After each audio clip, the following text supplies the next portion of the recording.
What is going on, guys? Aver13 here.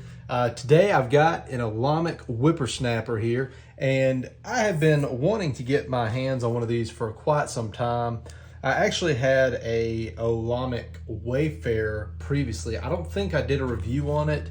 That knife was well made, but it just had some quirks that I didn't really end up liking that knife too much, and so I think I moved it before I had a chance to review it. But these whippersnappers here have been something that's been on my radar for quite some time, and I wanted to get my hands on them. So huge shout out to my buddy Denver. He actually let me borrow this for a couple days to knock out this review. This is his knife, so huge shout out to him. So yeah, gonna jump right into it, try to make this short and sweet. This is an Olamic Whippersnapper. As you can see, there's the date of birth, authenticity card here from Olamic Cutlery. This is a sheep's foot, and it kind of has some of the specs on kind of what they've done. So, you know, this entropic or entropic, I don't know how to say that, kind of finished on it, and the acid rain.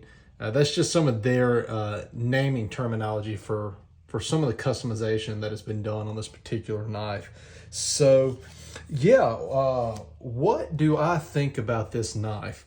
Well, to put it quite simply, I believe that this is the most underrated knife that I have got my hands on so far this year.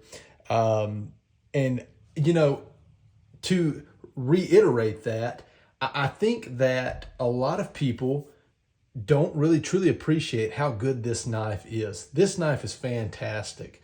And that's why I think it truly is the most underrated knife that at least I've handled so far. It's a knife that you don't see a lot of people talk about, but holy smokes, is it good.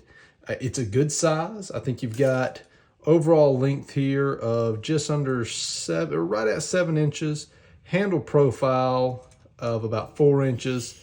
The blade overall is right at, I think, 2 3/4, I'm going to say, with a cutting edge of about 2 3/8. So yeah, this is a good knife. It's a good size. It's going to be a good size for a lot of people, and the action on it is just incredible. You've got incredible front flipping action there. That's very well tuned. You can, of course, reverse flick this thing using the hole there.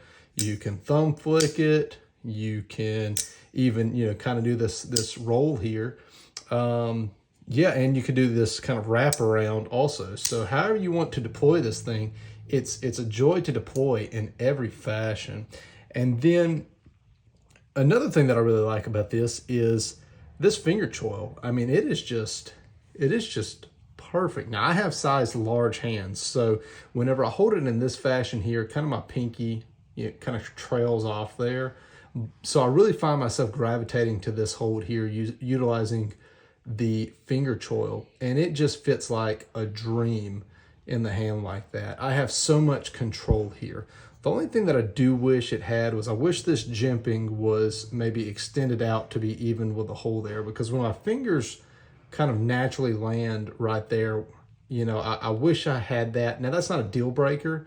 You know, some people may use the finger choil in this fashion, right? I just kind of naturally land right there, but I still am very secure, have a very secure grip.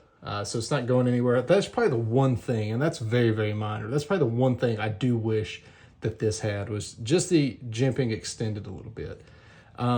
But yeah, guys, short and sweet. I'm going to knock out some size comparisons. Let's see. Here is a Medford Smooth Criminal. These are very similar sizes, at least lengthwise. Now, the Smooth Criminal is a little bit thicker in this dimension, but there's a Smooth Criminal. All right. Let's see. Here is a Spyderco Paramilitary 2. So you'll see that this is actually closer in size to something like a Para 3, okay? There's a Para 2, and here is a large Sabenza.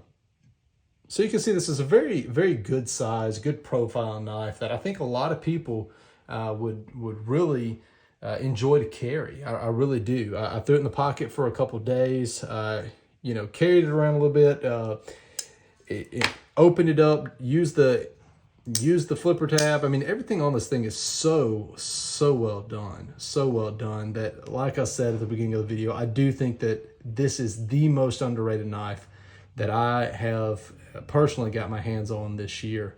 You know, and going along with that, my buddy Denver also, like I said, huge shout out to him letting me borrow this. You know, he even kind of told me that he's kind of on the fence about this thing. And I was like, man, let me check it out. You know, let me check this thing out. And I have just been, you know, oohing and eyeing over this knife because of just how good it is. And, you know, so I think that a lot of people see this knife and maybe they maybe don't like the size of it because yes, the cutting edge is kind of small, but I think that the addition of this finger choil, you could certainly have more cutting edge here, but this finger choil is just so nice on this design. It really makes it so much user friendly, so to say. So I'm okay with blade size because I really like that finger choil. I love it. But yeah, this, guys, is probably, I don't have one in my collection, but if I did, I could easily tell you, you know, certainly without a shadow of a doubt, that this would be in my top 5, 100%. In fact, I'm so impressed by this knife that I will probably acquire one before the end of the year, at least if I can find one available. So that's it, guys. Any comments or questions, post them down in the comment section below. Please like and subscribe to the channel. Stay sharp, guys.